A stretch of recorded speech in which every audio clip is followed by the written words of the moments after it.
light some sufganiyot. No. There's enough oil in most of them.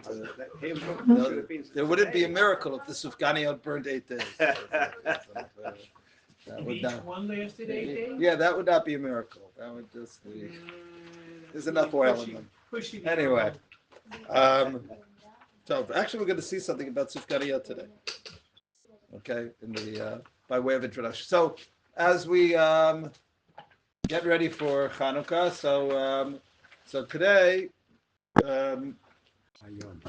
we'll be looking at some of the Tfilot of Chanuka. That's the idea. Look at some of the Tfilot that we say on Chanuka and try to understand.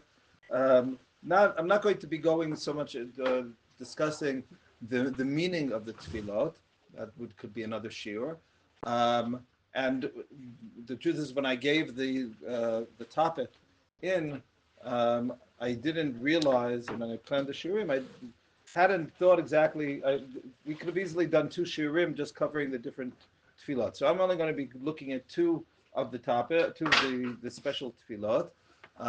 Namely, I would say that there are, when we think about it, there are 4. There's Hallel, which is, of course, not only for Chanuka, but is more general. That we'll talk about that in terms of that aspect of it. Is this Hallel of Chanuka the same as the Hallel of that we say, let's say, on Sukkot? Is that the same words? But is it has the same intent? That's Tefillah number 1. Tefillah number 2, which we're not going to discuss, is Al Hanisim, in terms of understanding, and especially comparing the text of Al Hanisim, one of the themes of Al Hanisim, and how does that tie into other ideas that we know about with regard to Hanukkah. So that will not be, that'll be for another time. The third is HaNerot Halalu, which hopefully we'll get to today. I have to cut back a little bit on the Hallel to get to the Nerot Halalu. Not Chatzi Hallel. Not going to, but still have to cut back on a little bit. And the fourth, I would guess, would say is Baos Tzur, is to understand. So that I'm not going to reach today. But the Tam Velo Nishlam, hopefully we'll reach the Tam part, and that we can think of it Bezrat Hashem for future years. But just to understand a little bit by way of introduction, that's the title for the first section. So let's take a look. The first source here is the Gemara in Shabbat, the Gemara which is known as My Chanuka.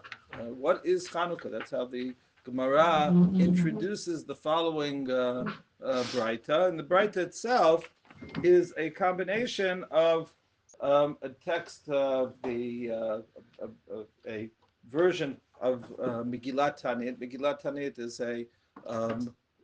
an ancient text dating from the time of Bayit Sheni, which talks about the different days that were commemorated in Bayit Sheni, whether they be holidays or whether they be days of mourning or reflection, and most of that has been with the Churban was archived, I guess you could say, put in the Geniza, as it were, and except for 2 of them, and that's Chanuka and Purim.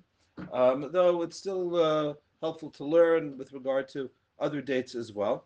So that's the first 2 lines are more or less coming from there. My Chanuka, the Tanu Rabbanan, b'chafei b'Kislev, the 25th of Kislev, Yomei Chanuka timnaya inun. We could also see that this was written in the Aramaic. Normally speaking, Braitot are in Hebrew, and the rest of the Braita will be in Hebrew. But here, this is sort of a cut and paste. So anyway, so it's timnaya inun. They are 8 days. The lo mispaid bahon udelo lihit anot behem. These 8 days were set aside not to eulogize, that's the hesped, bisped, or to fast during those 8 days. And then and you can see that it switches to the Hebrew, so it's an addition or some combination. Shenichnesu Yevanim lehecha. When the Greeks came into the sanctuary, Timur kol hashmanim shebeichal, they violated and sullied all of the oils that were in the Heichal, in the Mikdash. So when the kingdom of the Chashmonaim were victorious, v'nitzchum, and and and had victory over them, but kul v'lo matzu al pach echad shel shemen shayem munach b'chatama shel kohen gadol. They looked, they only found that one cruse of oil. That's by the way, an ancillary aspect which I've mentioned before, that Jewish halacha is a repository of obscure English words. I don't think anyone ever uses the term cruise of oil in any other context, nor shank bone, for the other and the zero, etc. Anyway, the shayamunach b'chotamo shel kohen gadol v'lo haya bo ela lahadlik yom echad. We're all familiar with the story. Naaseh bo nes v'yidliku bo shmona yamim. So the implication here, and I'm not going to get into it too much, but is that which is certainly not the case. And certainly this is the way that I remember it when I first heard the story when I was, I guess, 3 or so, or at least I began to remember the story when I was first 3. Maybe I heard even earlier than that. Is that you have these mischievous Greeks going around touching the oil, etc. And and there's this one flask of oil that somehow they missed, etc. But in reality, and this is very important to note, right? And you see this very clearly from other sources like Sefer Maccabim, etc. They sacked the Beit HaMikdash and they burnt it. They didn't burn it down as such because it was a stone building. It wasn't something but it was the level of destruction and desolation was very severe. So this is what when the Maccabim came and they changed that but this was the miracle of the oil. We've actually spoken about that at other earlier years. I'm not going to get into that right now, but that's just something to keep in mind. Now we have l'shana acheret kiva'um va'asum yamim tavim b'Hallel v'hoda. Right. So the next year, they decided to establish it, meaning either the Chashmonaim, the Chachamim of the time, decided to establish it for days of Yamim Tovim. And how are Yamim Tovim defined? Behalel v'hoda'ah. Now, those last 2 words I'll just mention, I didn't have it go through all of this. Those last 2 words do not appear in all of the manuscripts. Some of those words, but just simply in some of them it's just va'asuyom yamim tovim, period, without the Hallel v'hoda'ah. And that could be an explanation for the way the Rambam talks about it. The Rambam, in his definition, he tells the story. That's and we'll see that if you're interested in the Rambam's version of the story, hopefully we'll reach it. That's at the very end of the sheet here when we talk about HaNerot Halalu, the first 2 halachot, what's hey here, right? He talks about both the the victory and the persecutions beforehand that led to the war, etc. And as well as finding that flask of oil. That's all here in Halachot Aleph and Bet. And then in the Halachat Gimel, right, which is where we're up to, number 2, because of this, Kinu Chachamim Shabbat Todor, Shiyu Shmonat Yamim Ma'elu Shetchilatan Chafei B'Kislev, Yemei Simcha V'Hallel. That these will be days of joy.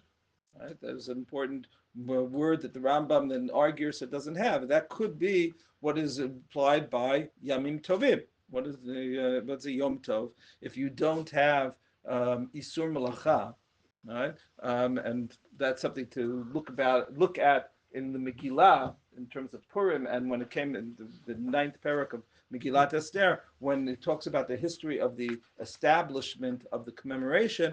So there is the Yom Tov appears and then it disappears. Now, which Chazal understood that there was a move to create a Yom Tov with Isur Melacha, and Mordechai rejected that. But that's for a few months from now, but just to mention the Yimei Simcha. So if it's Yamim Tovim and it's not Isur Malacha, what is it? It's Yimei Simcha veHallel. In other words, these are days defined. In other words, if I talk about Yamim Tovim beHallel v'Hoda'ah, the way that we have it in Yirsa, in other words, it's not defining the Yom Tov, but rather it is an element that is found in the Yom Tov. Whereas if you say it's Yemei Simcha veHallel, so then you're saying that this is a defining characteristic of the day. Right? It's a day of Hallel, without explaining what exactly Hallel is. And he goes on and talks about the mitzvah of lighting. The Rambam's father, this is something that Rabbi Zatzal, in his commentary to these halachot of the Rambam, he points out. So he brings an idea. We'll get back to that first idea in the beginning, hopefully. But before that, when he what he brings in the name of the Rambam's father, here in the second paragraph at number 3, v'chein muva b'shem Rabbeinu Mammon ben Yosef Avi Rabbeinu b'chiburo Tfilot b'lashon ha'Aravi b'ferusho l'inyan Chanuka. He has the Maimon wrote a commentary on Tefillah in Arabic, and it was in that commentary. So he mentions Chanuka. Ein lahakel b'shum minhag v'afilu minhag kal v'yichayev bo kol nachon. Lo asot mishteh v'simcha. This is not the primary topic of our shir today, but we based on another source, we differentiate between Purim and Chanuka. We talk about how Purim is more physical, and therefore we have an emphasis on the meal and the Suda and all of that, whereas Chanuka, being more spiritual, has both in terms of what we were fighting against and in terms of the nature of the mitzvot afterwards. So we are not so we do not focus as much on the meals, and the meals are more optional. But you can understand. So Rav Maimon is saying, no, that's not true. Was the idea of simcha, simcha? So that means that in Jewish custom, so simcha means food. So the ein lahakel b'shum minhag afilu min hakal. So he says you shouldn't disparage any minhag, even if it's a minor minhag. V'yitchayev kol nachon lo asot mishteh v'simcha. So everyone should make a meal of joy. Uma'achal ufarsem hanei she'asa Hashem yitbarach imanu b'otam hayamim. Ufashat haminhag. Already in the time, the Rambam is born in 1138, and I don't know whether the Rav Maimon is writing this when the Rambam is a boy or maybe even before the Rambam is born. But anyway, in the 12th century, already Pashat haminhag lasot sufganid, right? Ba'aravi el sfinge, right?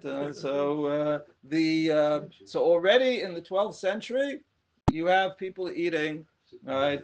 I don't know if they're eating bad jelly donuts, but they're eating they're eating something fried.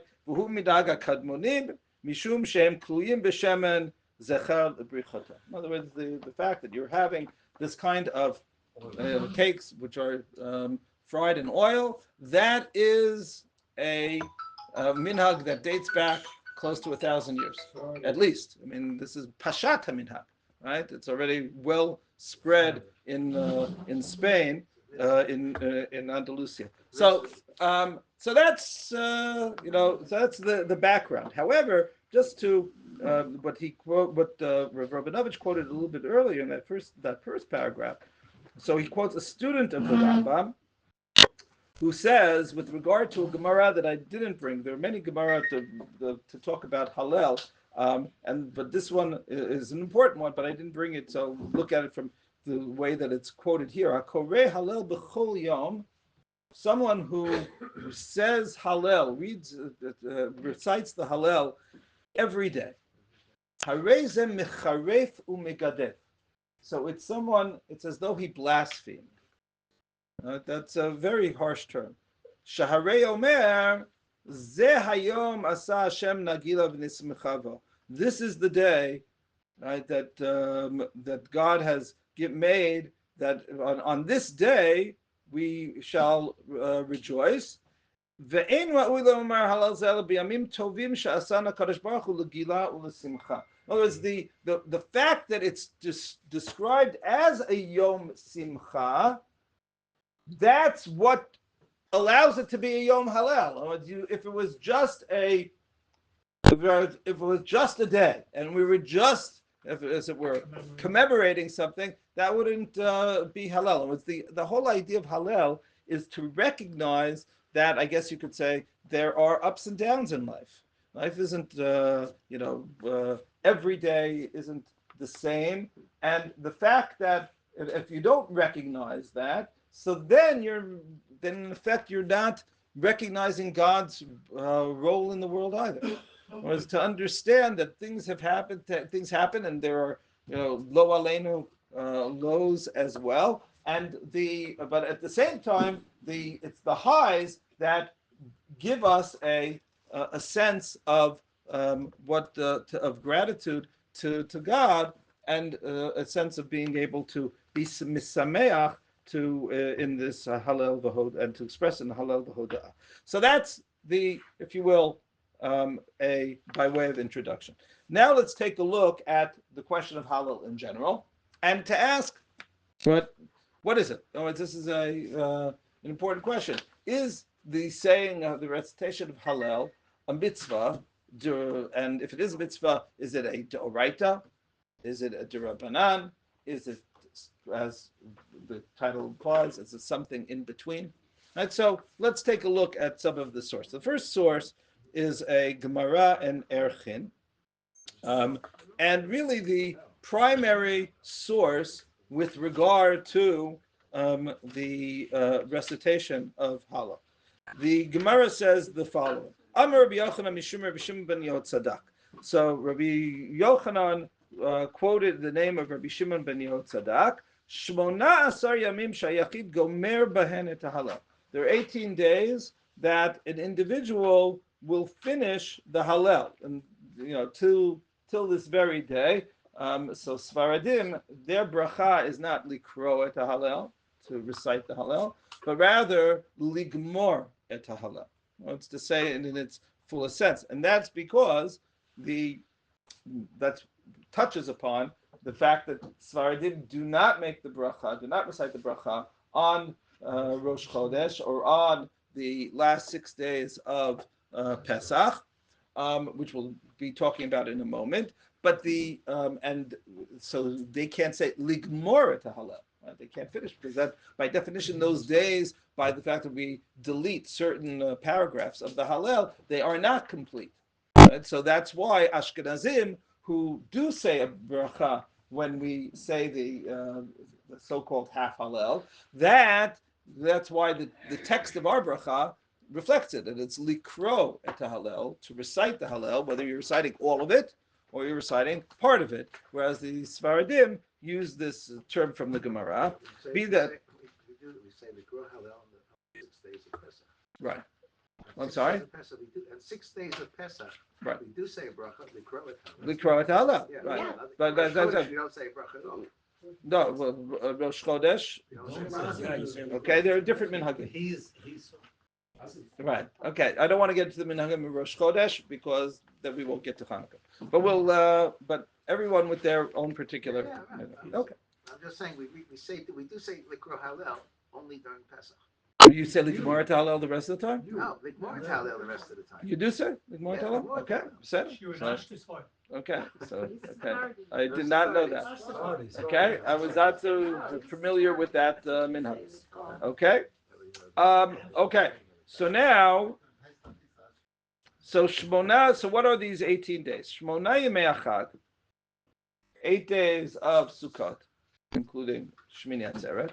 Shmona Yemei Chanuka, 8 days of Chanuka. Yom Tov Rishon Shel Pesach, Yom Tov, and not the Rishon, because there's only one day. Yom Tov Shel Atzeret, and the one day of Shavuot.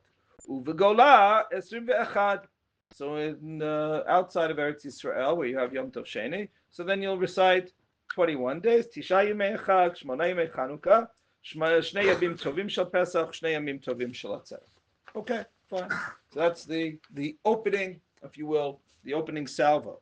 So now the Gemara says, Maishna b'chag damin kol yoma, Maishna b'Pesach delo amrin kol yoma.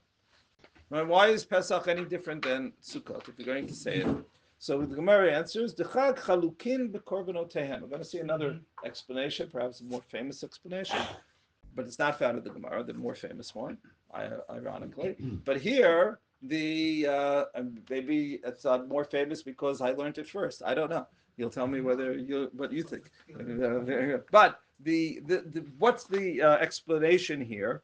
Dechag chalukin b'korbanotehen, the Pesach ein chalukin b'korbanotehen.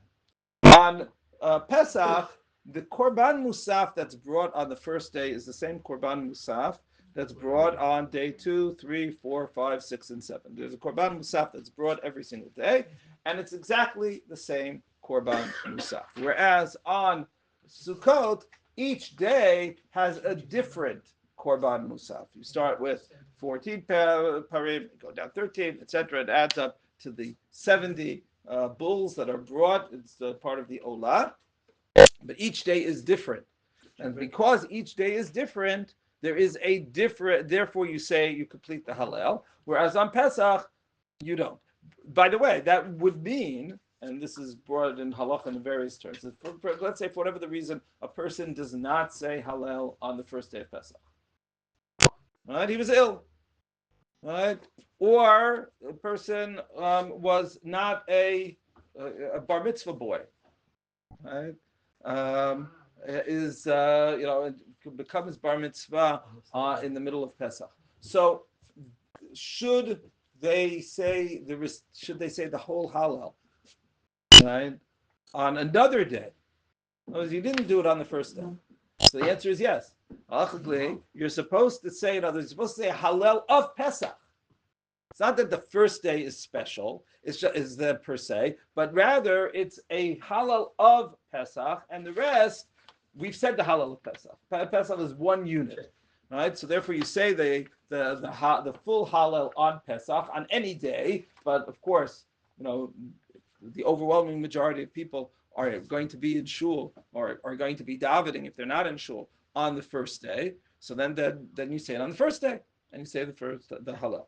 So the Gemara asks, okay, so what does this mean, by the way? It's already so there are different korbanot, so who cares? But on Chanuka, you're bringing any korbanot, so why are you? The Gemara's going to get to that in a moment. All right, you're right. You're 2 steps ahead of the Gemara. So okay, but so it seems to be. Well, we'll leave the question hanging in the air. Why should the different korbanot make a difference? What? So it would be a chag b'fnei atzmo. Okay, each day is unique. So I still ask the question, right? Why is that important when it comes to saying Hallel? Hold on to it, right? Maybe you have the answer, right? But we'll get to it. The Shabbat, the Chaluka b'korbanoteha lema.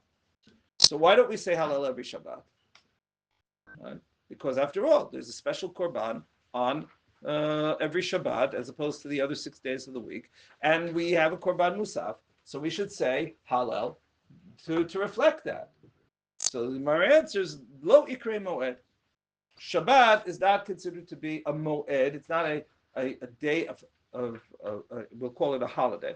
The idea being that when we, and this touches perhaps upon what we mentioned before, that you don't say Hallel every day. In other words, if it's something which is going to be coming on a regular basis, and it's not only regular basis, an annual basis, but rather it's something which is happening every week.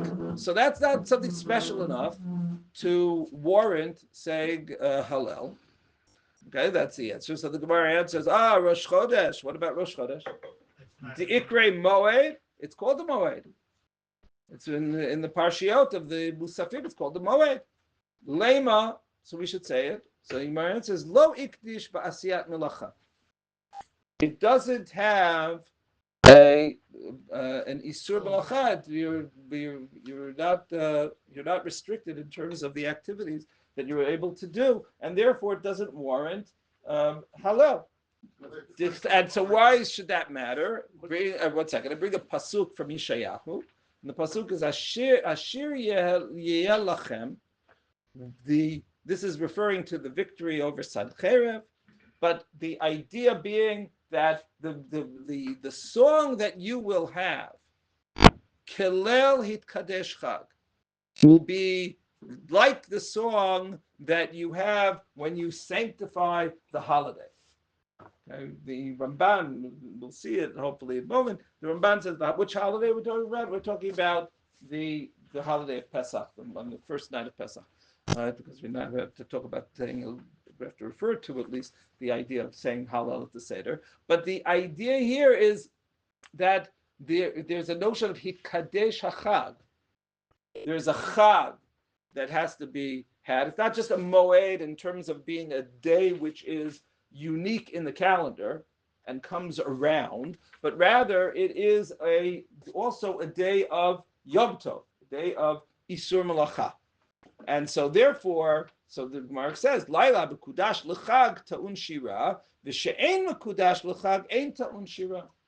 So if you have a Yom Tov, great. But if you don't have a Yom Tov, you don't. Fine.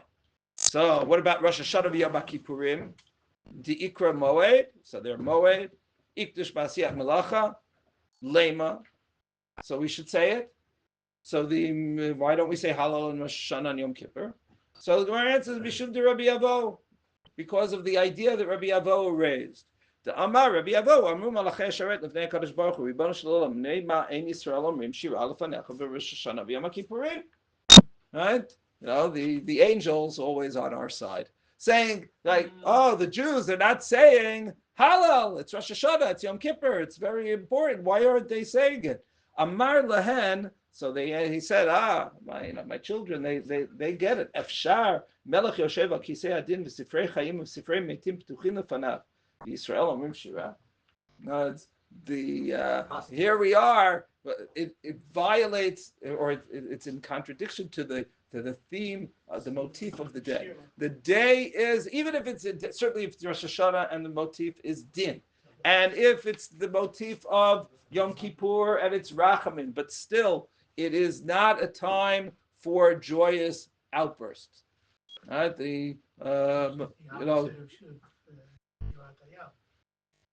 we haven't got reached Shirat Hayam. Notice Shirat Hayam is not mentioned at all in this.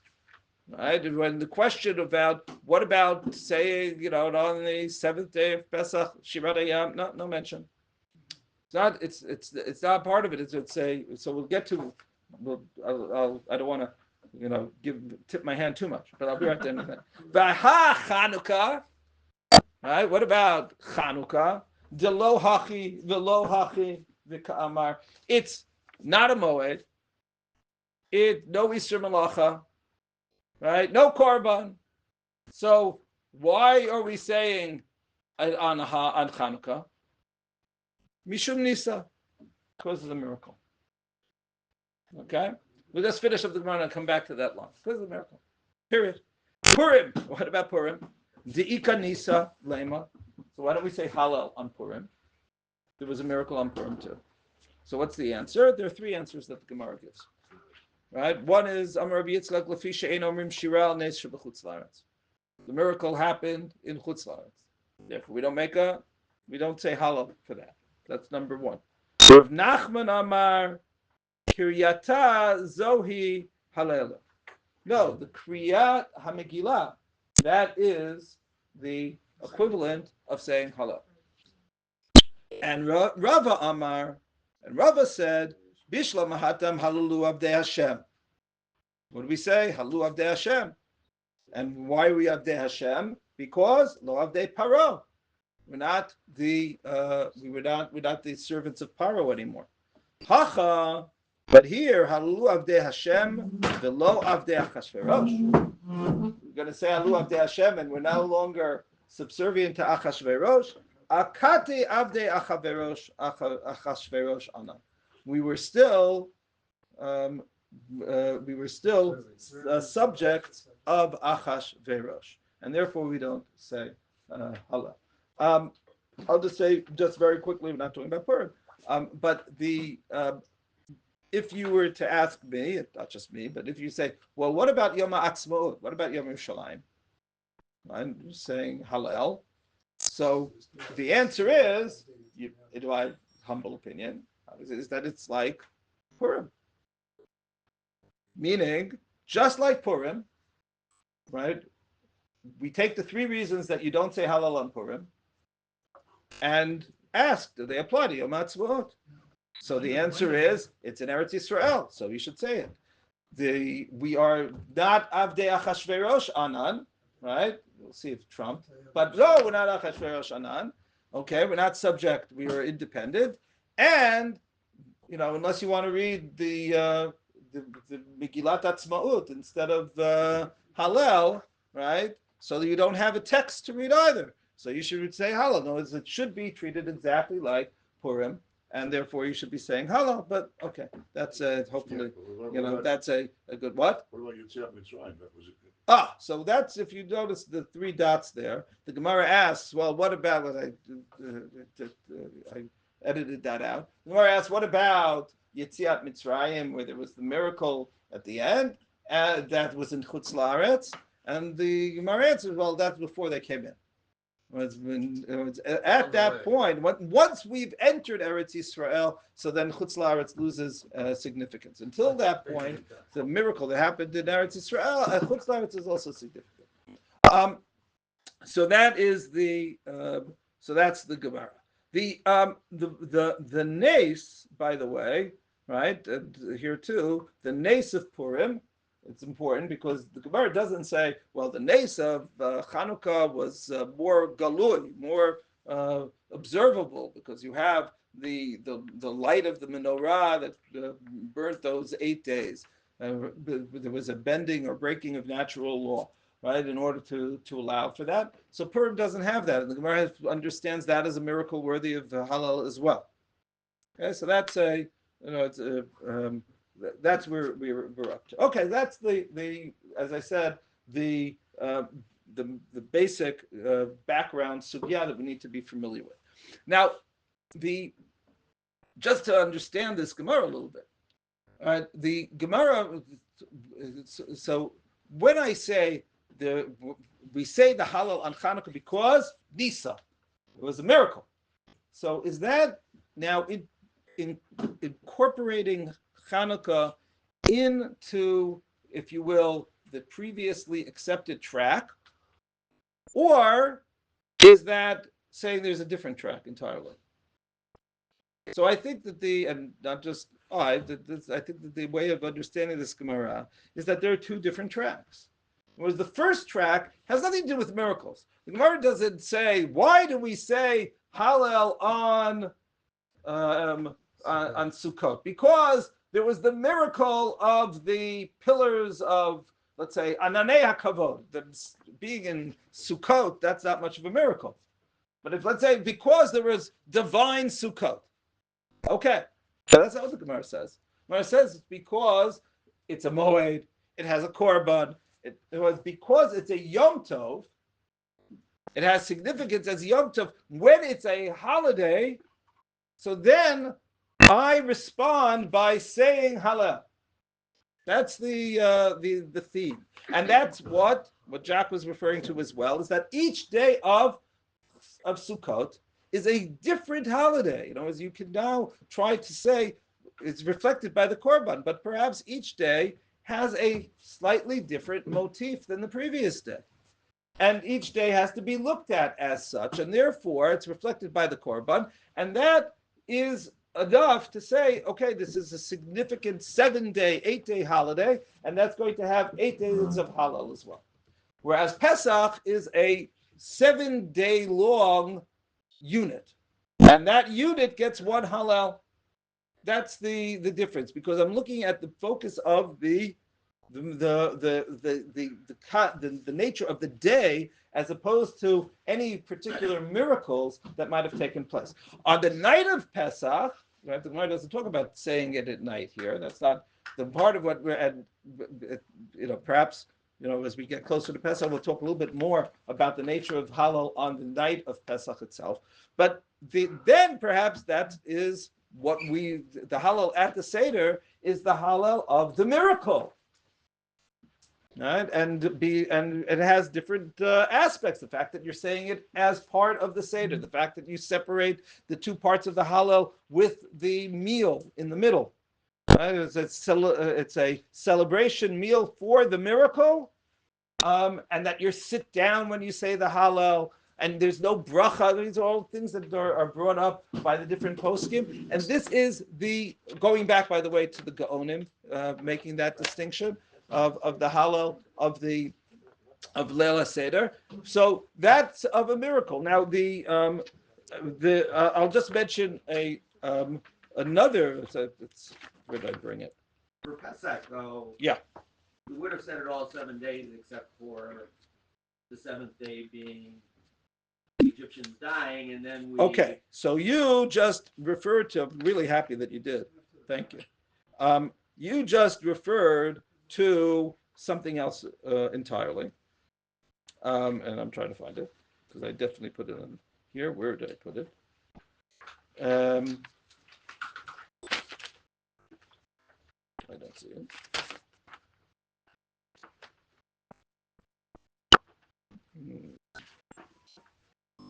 Thought I put it. We'll find it in a moment. But anyway, the Gemara didn't use that reason. Well, it's the idea, what you're referring to. There's a medrash, and I'm sure I put it on. Here we go. I mean, I didn't bring the medrash. I only brought the Mishnah Berurah. If you take a look at number 14. So on the halacha of Korin Hallel B'dilug, of where with regard to the halacha that you recite the half of the Hallel on the other 6 days of Pesach. So the Mishnah Berurah brings an application of the medrash, which were already mentioned by some of the earlier sources. Mipnei shebiyom shiva shel Pesach nitpeu hamitzrim. Amar HaKadosh Baruch Hu Maaseh Yadai Tovin Bayam Vatem Omrim Shira Lefanai. Okay, that's the idea that's being said. There are different versions of this as well. Now it's not the time to get into them, but the idea that the Malachei, it's based on the Medrash says Malachei Asharet wanted to say Shira when for Kriyat Yamsuf, and the response of God was, my handiworks are dying in the sea, and you're saying Shira. Now's not the time. Okay, and the application of that, and that's a larger discussion, and who knows, maybe we'll do that one time. But we'll take it the way that's why I said this is the more famous answer. It's more famous, because of Mishnah Berurah. This is also because, it's more famous for me because that's the one I was taught when I was a kid. And just hold on one second. And so so you don't say it on the seventh day. That's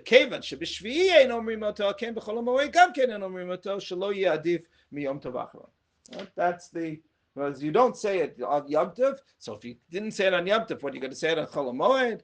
Right? So therefore you don't say it. So two things I want to stress. That's not what the Gemara said. The Gemara doesn't mention this at all. Doesn't know from it. The Gemara is talking simply the question of, is it a Yom Tov, a 7-day Yom Tov, one unit, or is 7 days of Yom Tov, each day is a separate unit? That is the only question that the Gemara has. This is brought separately. Now, it could very well be, and we're going to see this, and that's why it was source number 14, is that on Pesach you have both of these themes. Because you have the theme of Yom Tov, but you could also ask, okay, I'm not going to say Hallel because it's Yom Tov, but it's still a miracle. That was a miracle too, right? So you should say, right? You should have that song, right? So if you have that miracle, so say Hallel for it. So for that question, which is not asked in the Gemara, but it's sort of hanging up in the in the ether somewhere. So then this answer replies. You want to say it for Yom Tov, you can't, because it's a 1 day, it's a 1 unit Yom Tov. You want to say it because of the miracle, so you can't say because of the miracle of Kriyat Yam Suf, because Egyptians are drowning and that impacts on it. Is it a good answer? I mean, or is it an answer? It's an answer. Is it a good answer? You could ask a lot of questions on the answer. What, Egyptians didn't die on the first night of Pesach? Right? There was Bakat Bechorot. But Hashem was right? referring to the Malachim, not to us. And the Medrash, the original Medrash, is referring to the Malachim. We said as Yashir Moshe, right? So we could say Shira. So why can't we say Shira now? Right? So it's an answer, but I think that the answer can be questioned, because it's not an airtight answer by any means. Be that as it may, right? We come back to our discussion of Chanuka. So but first we have this question that I want to look at. Is that Hallel that we're referring to? What is the halachic nature of it? And there are different sources that are somewhat contradictory as to whether you can ascribe maybe we'll come back to it as we look at the next round of the Rishonim. But I brought 3 of these Gemara, 5, 6, and 7. We'll see what's going on. But first, let's take a look at the Rambam. The Rambam, in his second major work, first major work was his Perush of the Mishnah. Second major work was his Sefer HaMitzvot. And the Rambam opens up the Sefer HaMitzvot with different ikarim to understand, or shorashim. How did the Rambam feels it's very important to try to categorize and define what the 613 mitzvot are. After all, there are thousands, perhaps even tens of thousands of applications that we'd say, oh, that's a Doraita, that's a Torah law. So how do we get to 613 mitzvot? So the Rambam opens up with his shorashim, or ikarim and other translations. The work was written in Arabic to define, help us define what will be included in the list and what won't be included in the list. And so he opens it with the following, the very first principle. You shouldn't include things which are d'Rabbanan. The reason why he's saying is that they're an earlier work, the Bahag, the Halachot Gedolot, so he had included things that the Rambam thinks are d'Rabbanan. So he wants to say the Halachot Gedolot got it wrong when he included these type of dinim. So what are they? I shouldn't even had to say this because obviously it's rabbinic.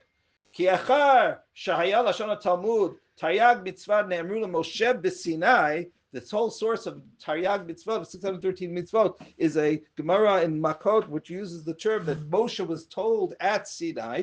By definition, something which is rabbinic comes later, and it couldn't have been told to Moshe at Sinai. The reason why I have to mention is because even though it seems obvious, there are people who've made this mistake, and he's referring to the Bahag. Umanu, and they included Ner Chanuka, Mikra Megillah, Mikra Mitzvat Aseh, V'chen Mea Brachot B'chol Yom, saying 100 brachot every day, V'nichum Avelim, B'kor Cholim, Furat Meitim, Halbashat Arumim, etc. And the last thing that he says, V'chishuv Tkufot, that's Chishuv Tkufot is the determining of the character of the calendar, Ushmona Asar Yamim Ligmar Hallel. And the 18 days of Hallel are included by the Bahag as a mitzvah.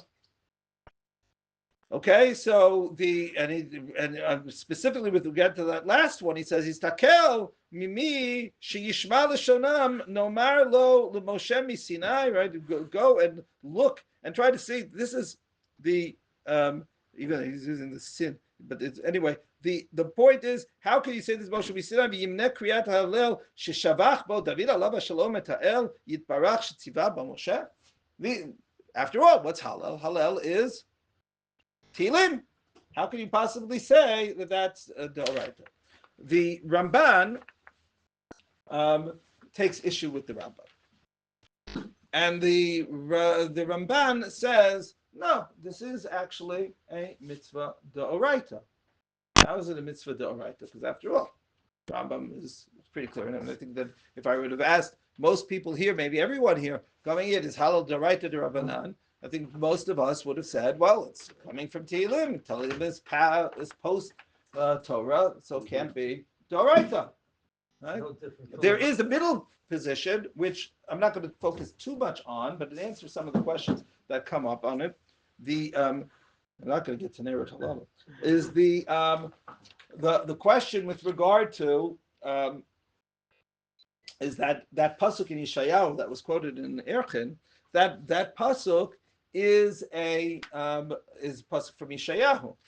So you have a shir. So perhaps, and this is the position of the Ravid, I didn't put it on the sheets, but the position of the Ravid is that it is not a rabbinic mitzvah, it's not d'oraita, but rather it's what's called divrei Kabbalah. It's coming from, it's a prophetic mitzvah. No? That it has some kind of middle status, right? That is not d'oraita, not d'Rabbanan. And so, for example, one of the questions that's going to be raised here against the Ramban is, well, we'll hold off on the question. So but the Ramban says it's d'oraita. How is it d'oraita? The idea is the following. The idea is Afal P. Go to the bold print here in number 9. Afal P shezeh b'divrei Kabbalahu, aval yomar navi ki yashu la'ela moshia otam miyad sad cheriv kasher mishorim b'leil kadesh chag v'hu leil achilat pesach shayu mishorim b'kol gadol shemo shamar kazayit pisla b'leil pakaibra. Okay, so we have this idea. The Navi is saying, sing here the way that you sing on the Leila Seder. So that already shows you that there is a d'oraita element lurking in the background. Hanireh midivreihem shu min Torah k'moshe pirashti v'yelach alabo shemisinai o shehu bichlal simcha shenitztevinu ba k'moshe katuv v'yom simchatchem moadechem. Skip to the bold. Ki ikara shira b'peh uklil b'suma kalahu v'nitztevinu b'simchat ashir shel korban v'shelo b'shat korban miklal simcha l'shemiyato roshei chodashim, etc. Because basically what he's saying is that there's no mitzvah of Hallel d'oraita. What the mitzvah of Hallel is, there's a mitzvah of Simcha d'oraita. And Simcha is going to be now applied through the saying of Hallel.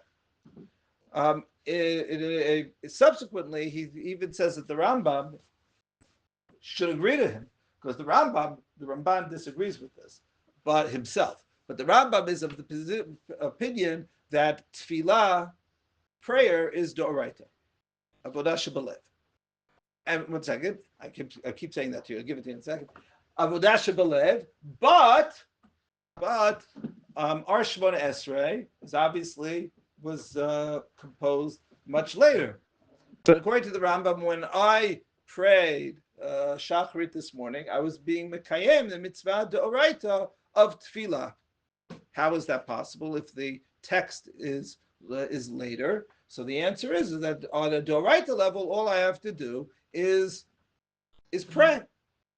It's, if you will, free text. But the Chachamim composed a tefillah that will enable us, for different reasons, to be more unified in our tefillah. And we use that later text in order to be mekayem the avodah shebalev of the d'oraita. And I could say any prayer, but I say this prayer, so I'm yeltzim with this prayer. By the same token, the Ramban says, I should be able to say any shira. I could say shirat ayam. I could say, whatever, perhaps something that I compose. That would be mekayem the mitzvah of shira on Chag. The Chachamim came and said, we have these wonderful Tehillim of David, and so that's what you should say. So when we say we're being mekayem that mitzvah, that earlier mitzvah d'oraita, right? So that is the response.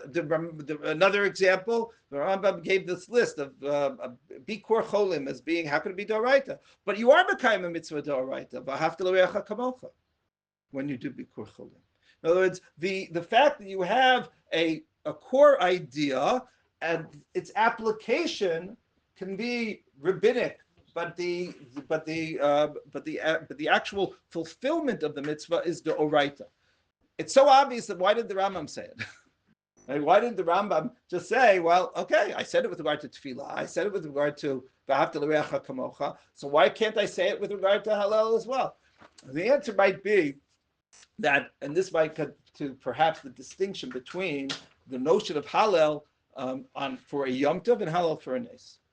That when it comes to Hallel for a Yom Tov, and maybe it's not, so we have to think about Hallel and Nes as well.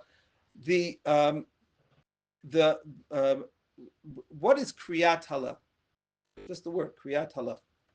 It's like Kriyat Megillah. What did the Gemara mean when it said, well, we have Hallel? Why do we have Hallel? Because we read the Megillah. And by the way, the Rambam himself only brings that one reason. He doesn't bring all three reasons for Purim. He only brings that one. He said, this is the equivalent of saying Hallel. So why is that the equivalent of saying Hallel? So the answer is, I think, first of all, it might even predate the idea of using this specific text. The notion of Kriyat Hallel is I am reciting something. The recitation in of itself is the mitzvah. Right? The way the Ramban saw is that there's a mitzvah of shira. There's a mitzvah to sing. And I have to sing. So the rabbis gave me the words. The rabbis gave me the lyrics. Okay. The way that the Rambam might see it is that there's not a mitzvah to sing. There's a mitzvah. There's no mitzvah to sing. What there is a mitzvah to recite certain prakim of Tehillim. That's the mitzvah. It's to recognize that today is a special day, that the Chachamim want me to recite, to recognize that with these prakim of Tehillim. There isn't a background mitzvah. And by the same token, the same Chachamim told me, or told us before there was a Chanuka, that you should be reciting a different text which is more appropriate for the Megillah, for Purim. Okay, so that to understand from the perspective of the Rambam is that he seems to disagree with the core concept. We'll take it one step further, but Back to face off, what is the rationale for saying Hallel immediately after Margaret? Okay, so excellent question, right? Which we're not going to get into right now, because actually a couple of years ago, maybe now I'll do it again. I gave a share on that question. How does that happen? How does that minhag develop? Okay, it's later. It's in terms of its application. Is it? But the easiest, simplest answer al regel achad is that it is a extension of we'll call it a prequel to the Hallel that you're going to be saying at the Seder. And it's being said in the context of the Kehillah. But we'll leave it at that right now. Well, why wouldn't it be like the Gra has a special Shir Shal Yom, and he only does the Shir Chanuka Bayit, that be good enough for the Shira on Hanukkah without having to go through a whole hour? Half hour, or whatever. Okay. Because you're saying that is a Shira. I understand. Which came first? I don't know. It could be that that's something which is much later in terms of, in addition to the tefillah, to talk about the theme of the particular day, right? But you could ask, why pick these prakim per se?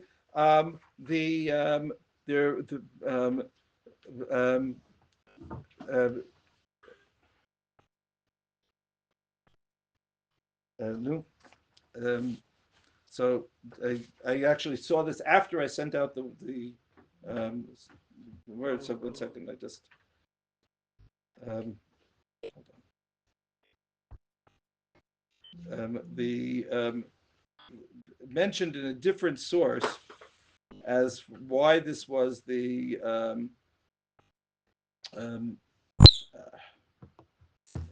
wrong app. Anyway, that the pasuk, which I'm just not drawing out of my mind in terms of the pasuk in Tehillim in Per Kuf Yud Chet, that this is the idea for Hallel in the why it's mentioned here, and so the a pasuk that is referred to with some sources as being the reason for it, right, is the pasuk of El Hashem v'yair lanu isru chag v'avotim ad karnot hamizbeach. Right? That pasuk of that God comes and enlightens us, or right, we're referring to the menorah, as well as isru chag v'avotim ad karnot hamizbeach, giving a hint towards the Chanuka hamizbeach. So it's not just the menorah, but you have that's being encapsulated in that particular pasuk. So anyway, getting back to the question though of whether this is d'oraita or d'Rabbanan.